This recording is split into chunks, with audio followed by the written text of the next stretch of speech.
Comment faire pour ne pas perdre son salut? Il n'y a rien à faire. Pourquoi? Parce que le salut ne se perd pas. Personne ne pourra vous ravir de la main du Seigneur Jésus. Nous allons voir à présent ce qui arrive si l'on abandonne la foi. On entend souvent des gens dire que si vous abandonnez la foi, là vous perdrez aussi votre salut. Et ces personnes citent des versets dans 1 Timothée pour attester leurs faits. Il s'agit souvent du cas de Hyménée et de Alexandre qui ont fait naufrage quant à la foi. Et dans ce même livre, il est parlé aussi de ceux qui ont renié la foi, ou bien encore de ceux qui risquaient d'abandonner la foi.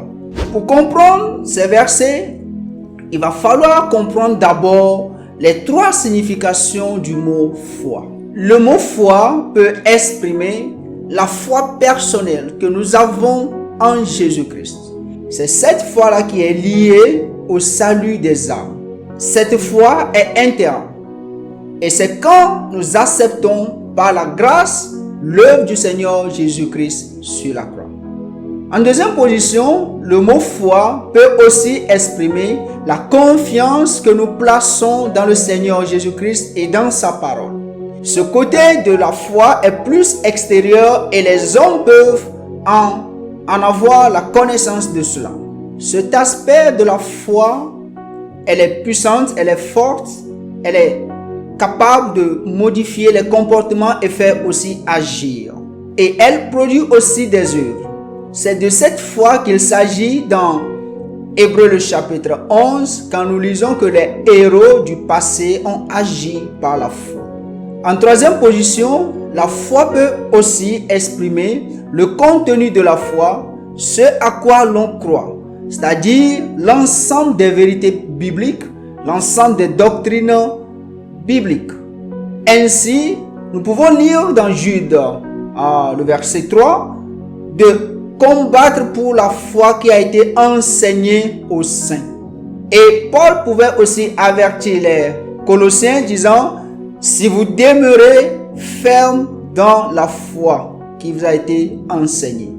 On peut alors transmettre l'enseignement de la foi, mais on ne peut pas transmettre la foi qui touche notre salut, ni la confiance que nous plaçons en Jésus-Christ et en sa parole.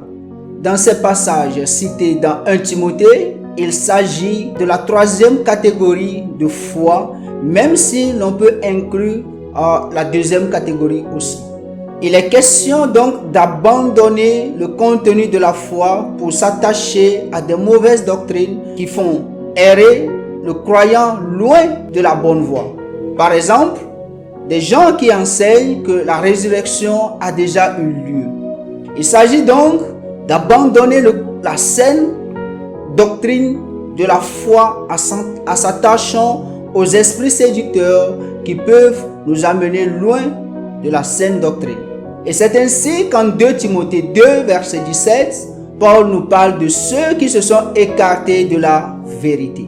Alors, sur la question d'abandon de la foi dont il est parlé dans le livre de 1 Timothée, les passages que nous venons de citer tout à l'heure, il n'est donc pas question d'abandonner le salut qui sauve l'âme, mais il est question d'abandonner le contenu de la foi, la sainte doctrine, la vérité qu'enseigne la parole de Dieu.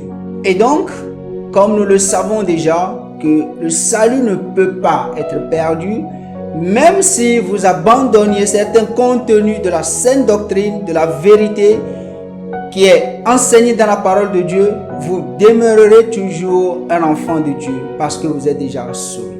Si vous avez aimé ces vidéos, n'hésitez pas à vous abonner pour ne pas manquer les prochaines vidéos.